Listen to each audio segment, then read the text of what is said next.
Sebuah ucapan memprovokasi segalanya. Cindy yang melihat Anthony tidak bermaksud baik. Apa maksudmu? Ada apa? Hendra tidak memberitahumu? Mata Hendra pun mengecil. Tangannya pun masuk ke kantong, mengambil pisau. Dia ingin membunuh Anthony. Dia tidak dapat membayangkan jika Cindy mengetahui kebenaran ini. Apakah dia akan sangat kecewa padanya? Cindy dengan heran melihat Hendra, ingin mendengar penjelasannya. Asalkan dia mengatakan dia akan percaya tanpa mencurigainya. Mereka sudah mengurus banyak masalah bertahun-tahun, dan Anthony hanyalah pria yang asing. Dia mana mungkin mencurigai orang di sisinya ini? Sungguh lucu. Anthony melihat Hendra dan berkata, "Aku akan mengatakannya untukmu. Virus itu berasal dari penelitian di Amerika, namun masih belum berhasil dan sudah dicuri oleh Hendra. Jadi Dita sudah sadar saat dibawa ke Amerika. Dan orang di belakang yang menyelidiki ini bukanlah orang yang mudah."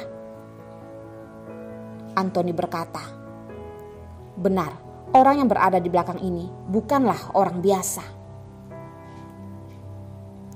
"Maksudmu, pingsannya Dita karena ulah Hendra?" Cindy seperti mendengar sebuah candaan. "Itu tidak mungkin. Kak Hendra kenal denganku 5 tahun yang lalu dan sudah melewati banyak masalah denganku. Dia bukanlah orang yang bisa menyakiti orang lain. Kami sudah bersama-sama sampai sekarang ini. Tuan Anthony, apakah kamu tidak merasa ucapanmu itu sangat lucu?" Anthony tidak membantah karena dia tahu bahwa itu adalah perbuatan Hendra. Dan dia juga sudah menemukan Dita. Namun wanita itu tidak ingin mengakuinya. Dia selalu mengatakan Dionlah yang melakukannya. Orang yang di belakang penyelidikan ini sangat hebat. Tidak terdapat bukti yang mengatakan keterkaitannya dengan Hendra. Kalau bukan keluarga Dion tidak pernah berurusan dengan pembuatan obat, dia mungkin akan berpikir ini adalah perbuatan Dion. "Kamu begitu mempercayainya?" Dion sangat tidak puas. Bukankah hanya karena dia mengenal Hendra lebih lama, dia begitu mempercayainya? "Ya, benar." Cindy melihat Dion. Tatapannya sangat pasti. Suasana ruangan kembali menjadi tegang. Mereka saling tidak menyerah. Anthony pun menghancurkan ketenangan. "Percaya atau tidak adalah masalahmu. Namun Dion..." Anthony ini benar-benar menjengkelkan. "Ibumu sekarang ini sedang bertamu di rumahku. Kamu cepat selesaikan masalah di sini dan pergi melihat ibumu." Anthony melihat Hendra. Tatapannya seperti seorang yang licik. Cindy tidaklah bodoh. Seketika dia mengerti perbuatan Anthony tadi. "Kamu sedang menarik waktu?" Cindy sangat marah. Dia tidak mengerti mengapa dia bisa berdiam di dunia hitam dan dia yang biasa tidak berhubungan dengan keluarga Dion ingin membantu Dion. Saat ini ponsel Dion pun berbunyi. Waktu sangat pas. Anthony pun tersenyum. Dengan perlahan pergi dari ruangan. Dia sebaiknya tidak ikut campur dengan dunia anak muda.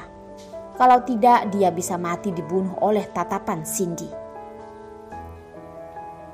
Dion yang melepaskan ponsel pun tersenyum melihat Hendra.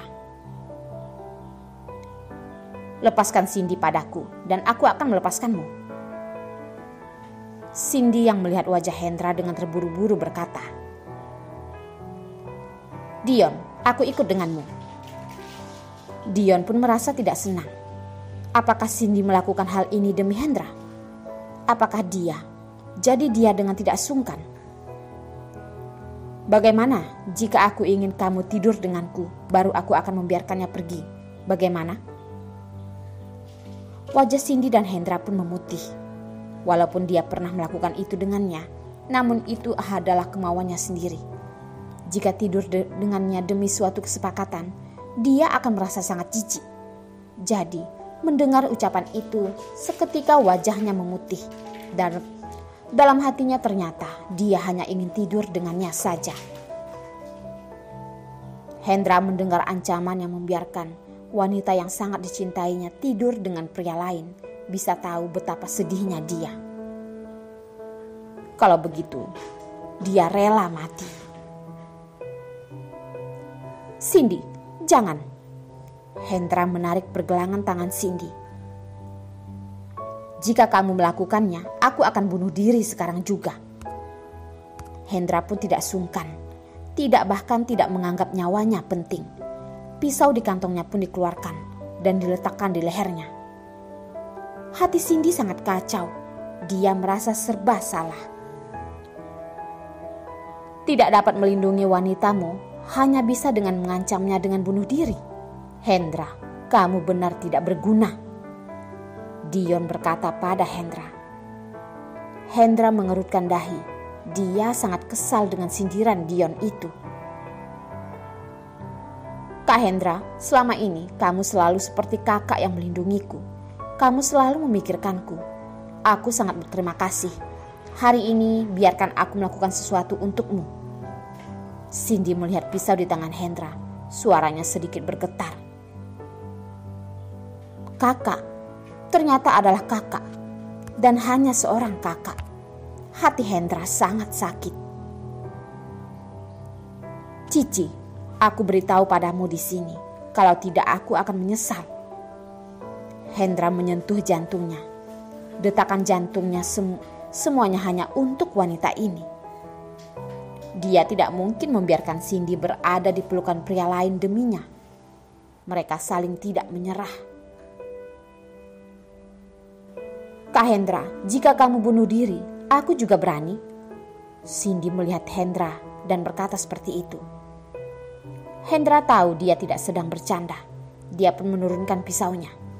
Wanita kecilnya, mengapa begitu bodoh? Bagaimana membuatnya tenang? Dion yang mendengar pembicaraan mereka, hatinya sangat kacau. Kalau bisa dia ingin membuat Hendra menjadi sarang. Namun dia tidak bisa. Kalau tidak, Cindy akan menyalahkannya. Akhirnya, Dion tersenyum dingin. Tangkap mereka berdua. Pengawal pun dengan cepat, mereka juga sangat lincah dan tangan mereka juga sedang mengambil pistol. Hendra melindungi Cindy, namun dia bergelut lama di dunia hitam, jadi gerakannya sangat cepat. Namun tidak ada suruhan Dion, mereka juga tidak berani menggunakan pistol. Dan akhirnya Dion marah. Dia pun mengambil pistol dan membuka pistol ke bagian kaki Hendra. Suara kesakitan pun terdengar. Ini berarti sudah mengenai kakinya. Pengawal pun memiliki kesempatan dan dengan cepat menangkap mereka.